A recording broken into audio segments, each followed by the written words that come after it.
मैं राम अवतार Meena, assistant professor रैत विज्ञान। आज हम इस वीडियो के माध्यम से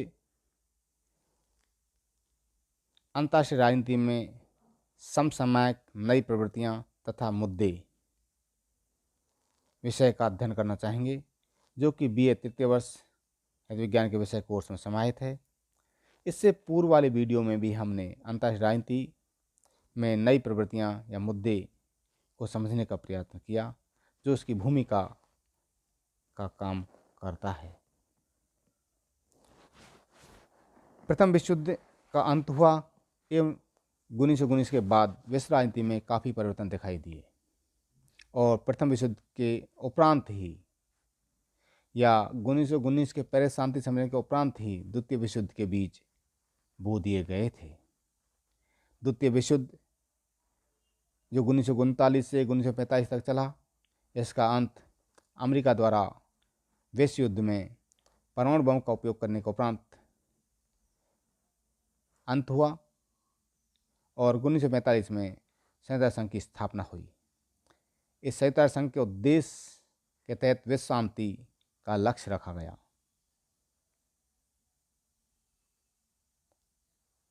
और संयुक्त राष्ट्र संघ के माध्यम से विश्व शांति का प्रयास होने लगा, परंतु सोवियत संघ और संयुक्त अमेरिका के मध्य शीत युद्ध का जन्म हुआ और जो 1991 तक चलता रहा। और हम देखते हैं कि द्वितीय विश्व युद्ध के बाद, शीत युद्ध के जन्म लेने के बाद 1991 के सोवियत संघ के विघटन के बाद विश्व राजनीति में कई परिवर्तन, कई मुद्दे, कई प्रवृत्तियां का जन्म हुआ और नई प्रवृत्तियों का उदय हुआ या कुछ पुरानी प्रवृत्तियों का अंत हुआ। अतः हम संक्षेप में इन प्रवृत्तियों को जानने का प्रयत्न करते हैं। ये प्रवृत्तियां हैं अंतर्राष्ट्रीय राजनीति में संक्षेप में नई प्रवृत्तियां जो उदित हुई, वो प्रमुख हैं। शीत युद्ध का अंत, अर्थात 1991 में सोवियत संघ एवं संयुक्त अमेरिका के मध्य लगातार 1945 के उपरांत युद्ध के बाद जो वातावरण बना, जो एक तनावपूर्ण वातावरण बना, एक अविश्वास का वातावरण का जन्म हुआ, उसे संपूर्ण विश्व आतंकित होने लगा। परंतु इन दोनों राष्ट्रों की आपसी संघर्ष स्वरूप वातावरण के बाद 1991 में सोवियत संघ का विघटन हुआ और सोवियत संघ का विघटन होने के उपरांत सोवियत संघ 15 स्वतंत्र राष्ट्रों में विभाजित हुआ। इसके परिणाम स्वरूप शीत युद्ध का अंत हुआ। शीत युद्ध एक वह युद्ध था जो वास्तविक युद्ध ने होकर के युद्ध का सा एक वातावरण बनाए रखता था। इस युद्ध के माध्यम से प्रत्येक राष्ट्र एक दूसरे राष्ट्र के साथ संघर्ष में संलिप्त हो गया था, अर्थात सैनिक गुटों, सैनिक साजो सामान को बढ़ावा मिलने लगा था। विकास के मुद्दे धीरे धीरे खत्म होने लगे थे। संयुक्त राष्ट्र संघ का महत्व कम होने लगा था। सैनिक गुटबंदियों को बढ़ावा मिल रहा था। अतः साम्यवाद और पूंजीवाद अपने संघर्ष के उत्कर्ष की ओर लगातार बढ़ रहा था। अतः परंतु 1991 में सोवियत संघ के राष्ट्रपति गोर्बाचोव की नीति के तहत शीत युद्ध का अंत हुआ। दूसरा बिंदु आता है एक ध्रुवीय विश्व, अर्थात 1991 में जो सोवियत संघ का विघटन हुआ, उसके उपरांत शीत युद्ध का जो अंत हुआ, उसके बाद संपूर्ण विश्व में केवल जो दो महाशक्तियाँ हुआ करती थी उसमें एक महाशक्ति का अंत हुआ और अब संपूर्ण विश्व एक ध्रुवीय विश्व अर्थात अमेरिका जो संपूर्ण विश्व का एक शक्तिशाली राष्ट्र रह चुका था, बाकी द्वितीय महाशक्ति जो थी उसका अंत हुआ, इसलिए संपूर्ण विश्व एक ध्रुवीय विश्व में परिवर्तित होने लगा।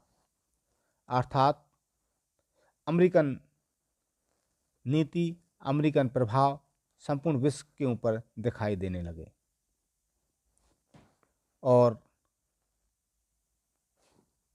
अमेरिका द्वारा अपनी इस एक ध्रुवीय ताकत के तहत अमेरिका के माध्यम से रूस, चीन, भारत, जापान, जर्मनी, दक्षिण अफ्रीका, ब्राज़ील आदि राष्ट्रों को धमकाया जाने लगा या उनको भयभीत किया जाने लगा या अमेरिकी नीति मानने के लिए विवश किया जाने लगा।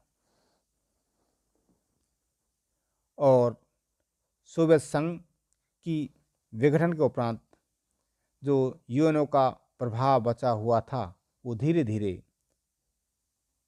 खत्म होने लगा, क्योंकि संयुक्त राष्ट्र संघ के ऊपर अब संयुक्त अमेरिका का प्रभाव स्थापित होने लगा और विश्व का एकमात्र पुलिसमैन आज अमेरिका बनने लगा। तो हम देखते हैं कि एक ध्रुवीय विश्व के तहत ही अमेरिका द्वारा कुवैत के मामले में हस्तक्षेप किया, ईरान के खिलाफ द्वितीय महायुद्ध से भी बड़े स्तर पर अंतर्राष्ट्रीय स्तर पर युद्ध छेड़ दिया। उसके बाद हेती, रवांडा, बोस्निया, कोसोवा में भी अपनी ताकत का प्रयोग किया। तो अफगानिस्तान में तालिबान का सफाया किया 2001 में और आतंकवाद के माध्यम से कार्रवाई करने की प्रयास किया, परंतु उद्देश्य अमेरिकन नीति की स्थापना करना था। तो 2003 में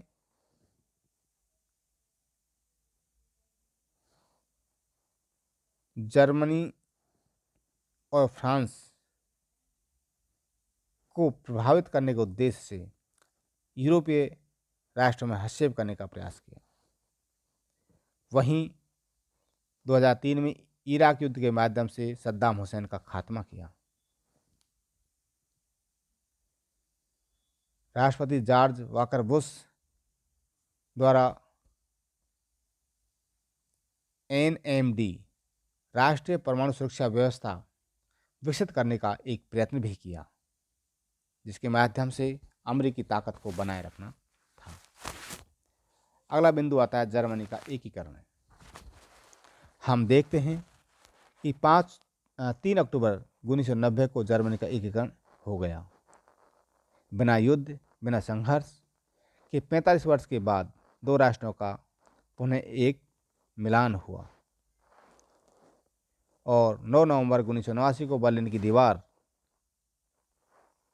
तोड़ने से पूर्व लगभग 29 वर्ष के इस दौर में 1,78,182 लोगों को इस दीवार लांघने के तहत अपने जान गंवानी पड़ी, परंतु 3 अक्टूबर 1990 को जर्मनी का एकीकरण हुआ, जिससे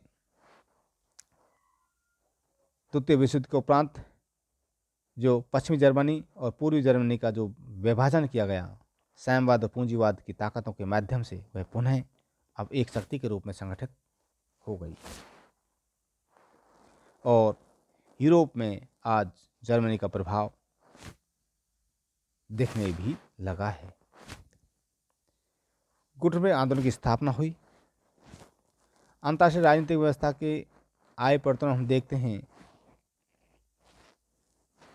कि 1961 में गुटेनबर्ग संगठन की स्थापना की गई, परंतु स्थापना के उपरांत भी ये प्रगतिशील या प्रासंगिक बना रहे, इस उद्देश्य को ध्यान में रखते हुए विकासशील राष्ट्रों द्वारा इसकी ऊर्जा को बढ़ावा दिया गया, जिसमें खासकर भारत अग्रणी राष्ट्रों में रहा। आज कहने को गुटबे संगठन के 120 राष्ट्र देश हैं, सदस्य हैं, और ये आपसी सहयोग, आपसी भाईचारे, आपसी समन्वय के आधार पर एक दूसरे को सहयोग के माध्यम से विकास की प्रवृत्ति को बढ़ावा देते लगे हैं। और अंतर्राष्ट्रीय राजनीति में ये संगठन महती भूमिका भी निभा रहा है। वहीं हम देखते हैं संयुक्त राष्ट्र संघ का विस्तार हुआ है, अर्थात 1945 में संयुक्त राष्ट्र संघ की स्थापना के समय इसके सदस्य देशों की संख्या 51 सदस्य हुआ करती थी। आज के सदस्यों की संख्या 193 है।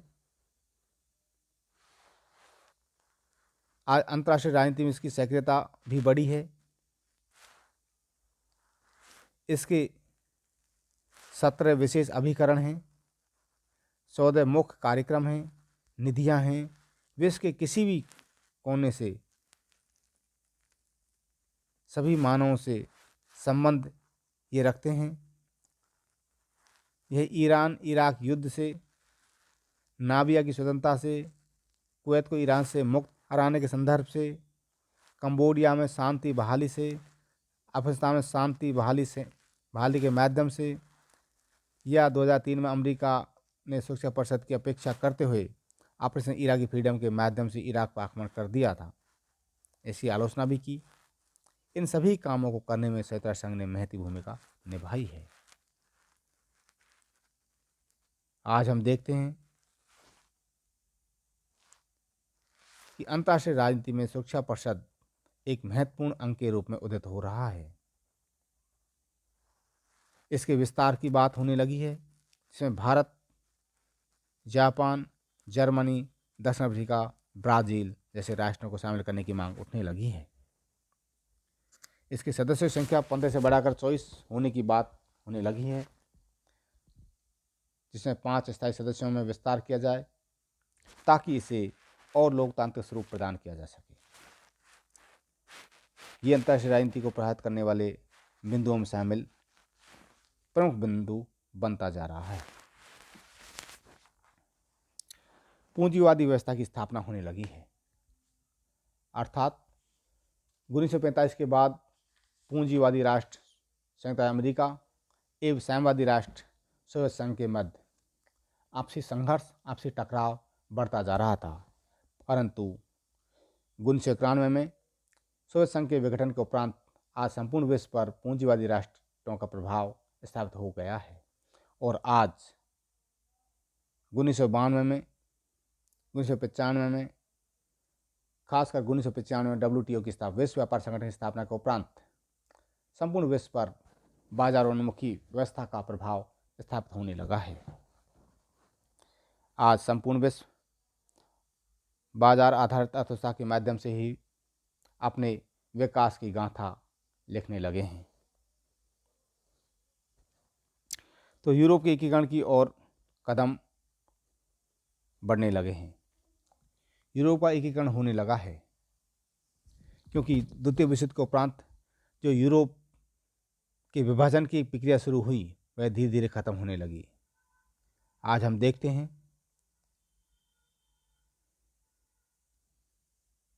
1999 में जर्मनी में, जनवरी 1999 में संयुक्त यूरोप मुद्रा का औपचारिक रूप से प्रचलन हुआ, जो 11 दिसंबर 1991 को संपन्न मैस्ट्रिक्ट संधि यूरोपीय एकीकरण की दिशा का एक महत्वपूर्ण सीमा चिन्ह है।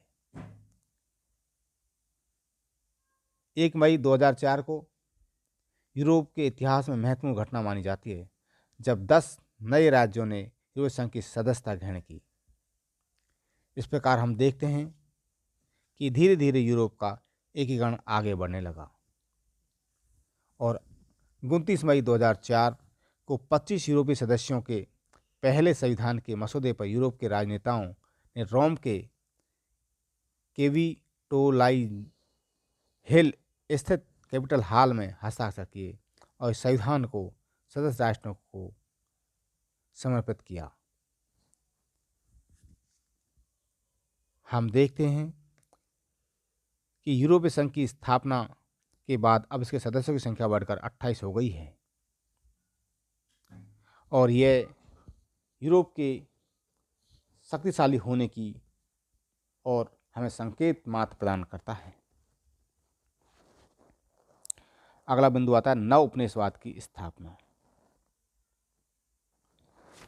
नवोपनिवेशवाद विकासशील देश उपनिवेशवाद का विरोध कर रहे हैं, नई अंतर्राष्ट्रीय आर्थिक व्यवस्था की स्थापना की मांग कर रहे हैं, परंतु नवोपनिवेशवाद इन नव स्वतंत्र राष्ट्रों या विकसित राष्ट्रों के मार्ग में एक बाधा के रूप में उत्पन्न हो रहा है।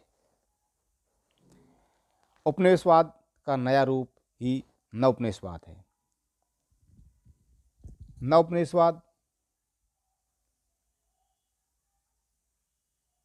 के तहत विकासशील राष्ट्रों के शोषण की एक नई गाथा शुरू हुई है। इसमें व्यापार से संबंधित निवेश, बौद्धिक संपत्ति अधिकार के पहलुओं से संबंधित सेवाओं में विस्तार, कृषि आदि मुद्दों के ऊपर विकसित राष्ट्रों द्वारा या औद्योगिक निगमों के माध्यम से या कॉरपोरेट जगत के माध्यम से विकासशील राष्ट्रों के हितों का शोषण किया जाने लगा है। अर्थात विकासशील राष्ट्रों के ऊपर अपनी नीतियों को थोप करके इनके मार्ग में विकास के रोड़े को रोक करके अपने हितों की पूर्ति करना ही नवोपनिवेशवाद माना जाता है। नवोपनिवेशवाद वह उपनिवेशवाद है जिसमें किसी देश के ऊपर प्रत्यक्ष रूप से नियंत्रण न करके आर्थिक, सैनिक या नीति निर्माण में प्रभाव डाल करके अपने प्रभाव की स्थापना करना विकसित राष्ट्रों का लक्ष्य रहा है, जिससे अपने राष्ट्र हितों की पूर्ति की जा सके। इसे ही नवोपनिवेशवाद की श्रेणी में हम रख सकते हैं। खास करके विकासशील राष्ट्रों को आर्थिक सहायता दी जाए, विकासशील राष्ट्रों की नीतियों को प्रभावित किया जाए, विकासशील राष्ट्रों को सैनिक सहायता दी जाए, इसके बदले में विकसित राष्ट्रों द्वारा अपने लिए बाजार खोलने की नीति को बढ़ावा दिया जाता है। दक्षिण का उदय या सैनिक गुटों का घटता महत्व। द्वितीय विश्व युद्ध के बाद सैनिक गुटों का महत्व बढ़ने लगा, क्योंकि द्वितीय विश्व के बाद सैनिक गुटों का महत्व इसलिए घटने लगा कि साम्यवाद पूंजीवाद नामक दो संगठन बने। उसके बाद वार्सा और नाटो की स्थापना हुई, सीटो सेंटो की स्थापना हुई, परंतु 1991 के बाद इन सैनिक गुटों का महत्व घटने लगा, क्योंकि अब संपूर्ण विश्व के ऊपर अमेरिकन प्रभाव स्थापित होने लगा। इससे धीरे धीरे सैनिक गुटों का महत्व कम होने लगा। तो दक्षिण का उदय हुआ, अर्थात दक्षिण का अर्थ हुआ विकासशील राष्ट्रों का धीरे धीरे प्रभाव बढ़ने लगा। 1991 के बाद शीत युद्ध के उपरांत शीत युद्ध के उस वातावरण में दक्षिण का प्रभाव घटने लगा था, परंतु 1991 के बाद धीरे धीरे अंतर्राष्ट्रीय राजनीति में विकासशील राष्ट्रों का भी प्रभाव जान पड़ता है, इनका महत्व स्वीकार किया जाने लगा है, जिससे हम कह सकते हैं कि दक्षिण के राष्ट्रों का भी उदय हुआ है। नए संगठनों का उदय, अर्थात 1991 के बाद या 1945 के बाद के हम दौर को देखें तो हमें G15, G77, G8 आदि जैसे गुटबे संगठन की हम बात करें, आदि संगठनों की स्थापना हमें जान पड़ती है। P5 आदि, G135 आदि संगठन जो हैं, जो हमें विश्व राजनीति में नए संगठनों का महत्व दर्शाते हैं, और अंतर्राष्ट्रीय मंचों पर ये महत्व हमें दिखाई भी पड़ता है। जब अंतर्राष्ट्रीय राजनीति के ऊपर विकासशील राष्ट्र और विकसित राष्ट्र अपने अपने संगठनों के माध्यम से अपने प्रभाव को जताने का प्रयत्न करते हैं, इसलिए हम ये जान सकते हैं या कह सकते हैं कि नई अंतर्राष्ट्रीय अर्थव्यवस्था में नए संगठनों का उदय हुआ, जिससे विश्व राजनीति प्रभावित होने लगी। जैसे हम कह सकते हैं सार्क,